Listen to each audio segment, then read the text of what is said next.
Mississippi teen's mysterious death this month. Now, their lawyers are using subpoenas to try to get some answers. They're asking multiple tech companies to preserve relevant social media and phone records.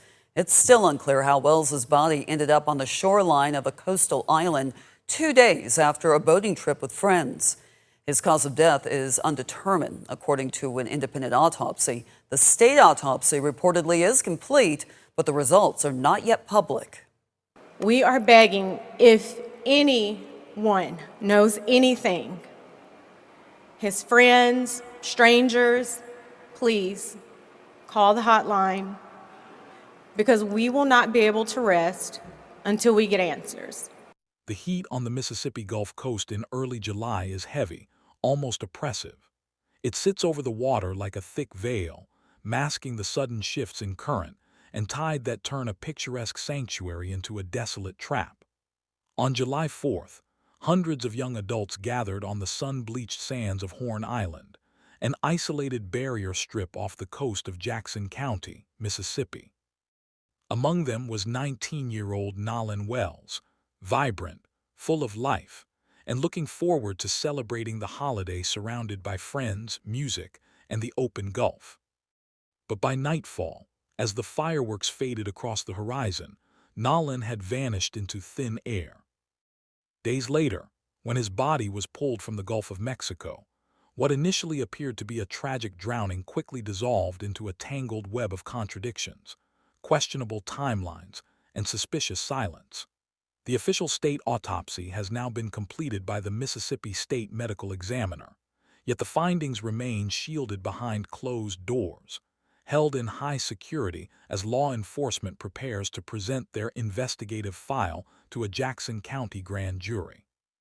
For Nolan's devastated family, the completion of this autopsy does not mark an ending. Instead, it marks the opening of a harrowing new chapter. As high-profile civil rights attorneys, independent forensic specialists, and oceanographers descend upon the case, every detail previously taken for granted is being re-examined under a microscope. Unreleased audio files, conflicting testimony from those who piloted the boats that day, and leaked witness statements painting opposing pictures of Nolan's final hours have turned this investigation into a battleground over truth and justice. To understand how a routine holiday boat trip turned into one of the most hotly contested death investigations on the Gulf Coast, we must return to the very beginning, to the moments before Nolan stepped onto that boat, the atmosphere on the island, and the dark currents that swept him away forever. To those who knew Nolan Wells, his presence was magnetic.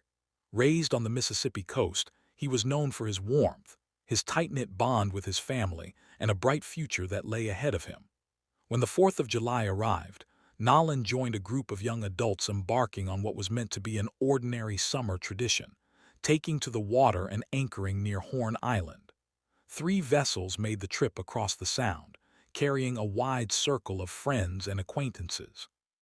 Among them were Warren Hudson, Bart Edmonston Jr., and Wyatt, young men piloting their family boats across the water, carrying a holiday crowd eager to enjoy the holiday sun. Yet as the afternoon wore on, the casual, light-hearted atmosphere began to fracture. Tensions shifted quietly behind the scenes, marked by mechanical breakdowns and fragmented plans. One of the primary boats carrying the group, the Triton, a vessel owned by Wyatt's grandfather, began experiencing severe bilge pump issues. Water was accumulating in the hull, threatening to swamp the vessel. Amid the growing chaos, a flurry of decisions was made in rapid succession. Bart Jr. maneuvered his own boat to tow the disabled Triton to safer, shallower waters, jumping between vessels to pull the transom plug and drain the swamping deck. It was during this crucial window of mechanical failure, panicked repairs, and shifting crowds that the timeline began to unravel. According to the original accounts provided by those on board, as the group prepared to leave the island due to the sinking vessel, Nolan chose not to board either boat. Witnesses claimed he opted to stay behind on the sun-baked shore of Horn Island, choosing to remain with a young woman named Katie whom he had met earlier that day. They claimed they shouted for Nolan to get on board, warning him that the boat was taking on water and leaving, but that he simply declined, waved goodbye, and wished them a happy Fourth. Nolan wasn't like carrying her out the water. She's sitting in the water and Nolan's arms are under the water and he's carrying her from under the water, but her head's still out of the water, Nolan's head's still out of the water, and I was looking at both of them, so. Oh, so he's kind of like holding her. Right, Kinda like, in you the know, water though. Like we grown, right? Yeah, There's yeah. two people in the water, Yeah. they feeling each other, Right. like meaning feeling they like each other. Right. And that was he's obvious. a little more close to her and Yeah. they're kind of having a moment. Correct. Not saying, and not insinuating that it's sexual, but No, of course not. Yeah. they're together, they like each other. You looking at him, you like, bro, you crazy. Because you know that he like her and he's hanging out with her. Yeah. By late afternoon, the boats turned around and headed back toward the mainland harbor, leaving Nolan behind on an uninhabited barrier island. As the sun set and the reality of Nolan's absence settled over his family, those initial explanations began to ring dangerously hollow. What was presented as a carefree decision by a young man enjoying a beach party quickly began to raise critical red flags. The conditions under which Nolan was allegedly left behind, combined with the sudden mechanical panics on the water, marked the beginning of a chain of events that would soon shatter the official narrative. In the weeks following Nolan Wells' death, the official narrative provided by those on the water began to fracture under the weight of emerging forensic evidence, leaked reports, and relentless public scrutiny.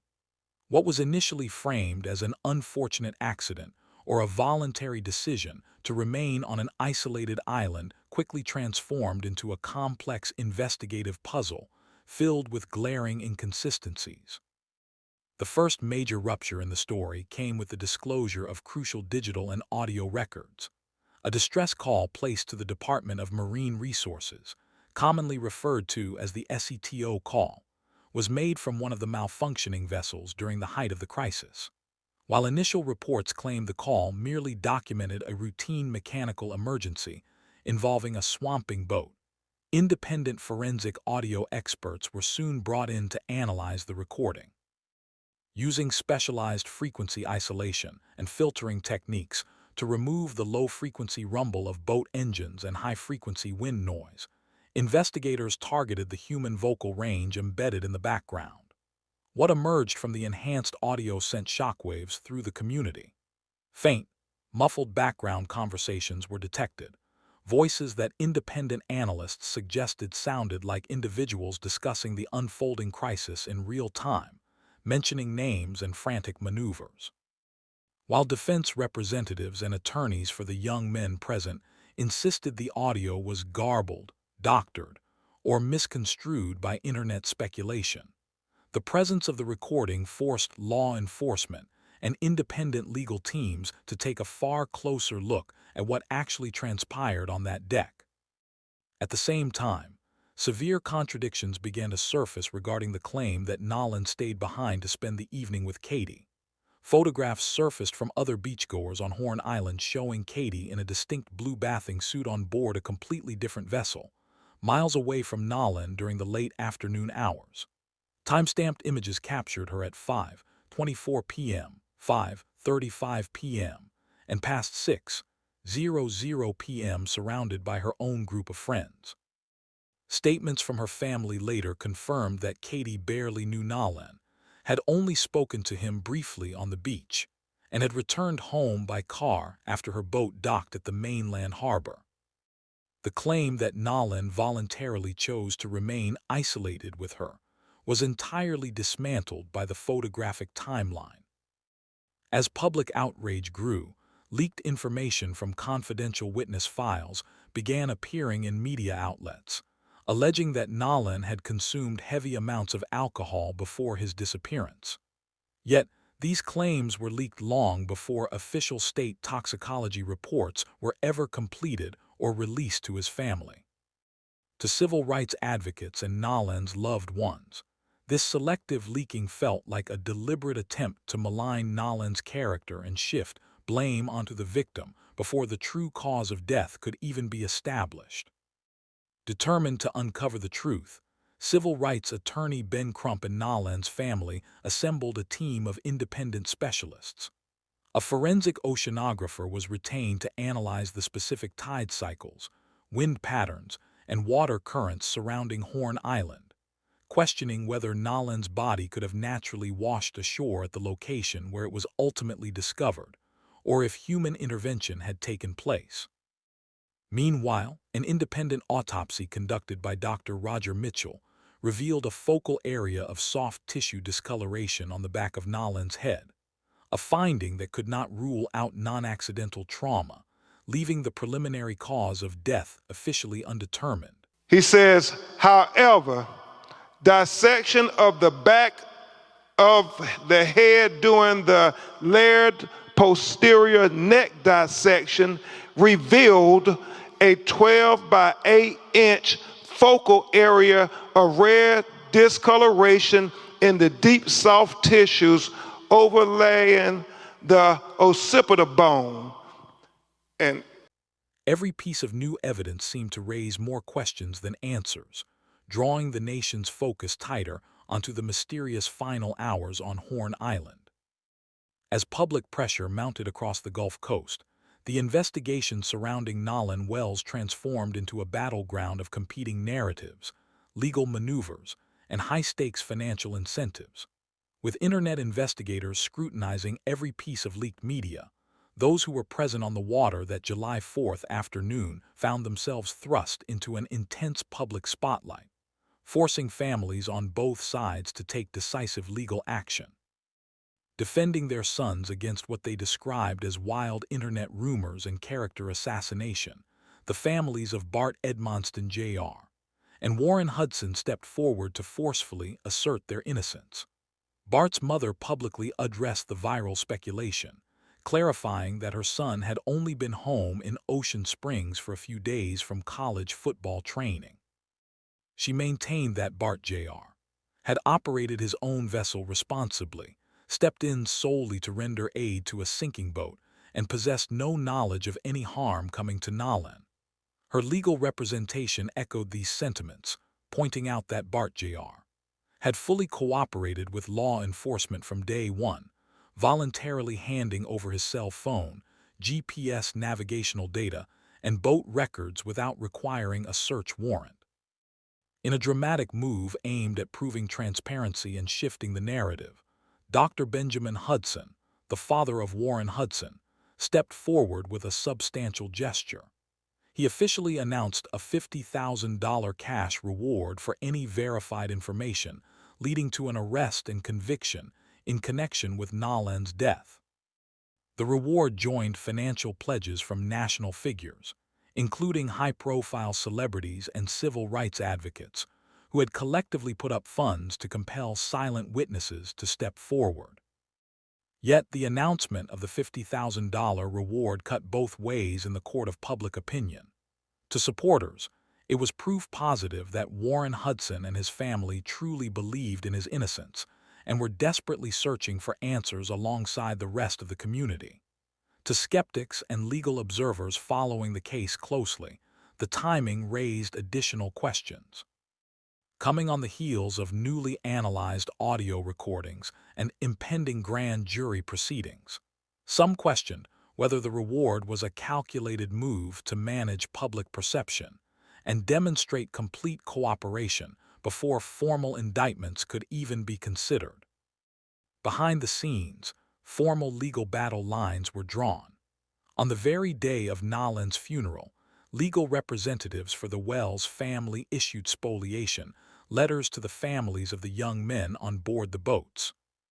These formal legal notices placed the recipients on strict warning to preserve all potential evidence, including text messages, social media posts, location data, and boat logs, signaling that civil litigation was imminent regardless of how the criminal grand jury eventually ruled. Despite the defensive statements and counterclaims, one undeniable fact remained. Two vastly different versions of reality were being presented by individuals who shared the exact same waters on the exact same afternoon. As the Jackson County District Attorney prepared to lay the entire investigative file before a secret grand jury, the gap between the official claims and the unexplained anomalies only continued to widen, leaving an entire community holding its breath for the true facts to finally emerge. As the official investigation moves toward a closed-door grand jury in Jackson County, Mississippi, verified facts surrounding Nolan Wells' death remain strictly guarded behind legal walls. District Attorney Angel Myers McIlrath confirmed that under Mississippi state procedure, all non-natural deaths must be presented to a grand jury to evaluate whether criminal charges are warranted. District Attorney for the 19th Circuit Court District of Mississippi, I want to talk directly to the people of Jackson County. Our community is grieving the tremendous loss of Nolan Wells, who is loved and treasured by everyone. Nolan's family deserves answers, and our community deserves answers. Every death in the county, except those of natural causes and non-criminal car wrecks, are presented to your grand jury. Many people don't know that. We have handled death investigations in this manner my entire career. Nolan's case is being handled the same way, with the same care and the same commitment to the truth that we handle all death investigations. I understand the public's urgency to know what happened to Nolan, but we are not taking time for time's sake. We are taking the time required to complete the work this investigation demands. Since Nolan was reported missing, local, state, and federal law enforcement agencies have worked around the clock investigating what happened to him. Every piece of evidence must be examined. Every credible lead must be followed to its conclusion. Every witness interview must be analyzed in context of all other evidence. The pressure for answers does not change what the work requires. Our responsibility to Nolan and our community is to complete this investigation thoroughly, carefully, without compromise, supported by the evidence, and worthy of the confidence of the people we serve. I also understand that many people have questions about why more information has not been released publicly. In Mississippi, the rules of professional conduct restrict the information a prosecutor can release during an investigation. Our restraint in communicating facts and evidence is not an effort to keep the truth from the public. It is an effort to protect the integrity of this investigation and the grand jury proceeding. As your district attorney, I have an ethical obligation to avoid public statements that could influence witnesses, prejudice a proceeding, or compromise the fairness of the legal process. My obligation extends to and requires me to use reasonable care to ensure investigating agencies avoid making those statements and releasing information as well. These rules exist to protect the search for the truth, not to The official state autopsy report, now fully completed by the state medical examiner, has been formally delivered to law enforcement and sealed from public view. Neither the media nor Nolan's grieving family will receive its detailed findings until the grand jury convenes. Concurrently, the independent autopsy commissioned by attorney Ben Crump and funded by former NFL quarterback Colin Kaepernick's Know Your Rights campaign has provided its own verified observations. Conducted in Washington, D.C., by renowned forensic pathologist Dr. Roger Mitchell, the independent examination classified Nolan's cause and manner of death as officially undetermined pending further investigation. Dr. Mitchell noted no signs of bone fractures or severe internal bruising. However, he documented a distinct area of red soft tissue discoloration at the posterior base of Nolan's skull near the occipital bone, a finding that could not be observed during preliminary examinations. While independent commentators and forensic observers noted that head positioning blocks on autopsy cradles can sometimes produce post-mortem pressure marks, Dr. Mitchell explicitly stated that non-accidental trauma could not be ruled out without access to full-state toxicology and scene reconstruction data. Beyond the courtroom legalities, the tragedy has extracted a devastating emotional toll on Nolan's mother, Christine Wonsley, and his father, Elmore Wonsley. While grieving their 18-year-old son, the family became the target of a coordinated online harassment campaign. Malicious fake reviews flooded Christine's professional medical workplace profile, and hostile letters arrived at their family home, forcing Elmore to speak out on national television to defend their character while simply asking for transparency. With the grand jury set to meet in secret, where 15 local citizens will determine whether at least 12 vote to return indictments, the truth hangs in a delicate balance. If no indictment is issued, the details of the investigative file could remain permanently sealed under state law, leaving lingering questions forever unanswered. Was Nolan Wells the victim of a catastrophic sequence of accidents on an isolated island?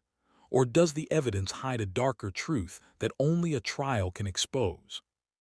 What do you think really happened on Horn Island that afternoon? Share your thoughts and theories in the comments below. If you found this deep dive impactful, please hit the like button, share this video with fellow true crime enthusiasts, and subscribe to True Crime Exposure. Don't forget to turn on all notifications so you never miss an update as this critical case unfolds.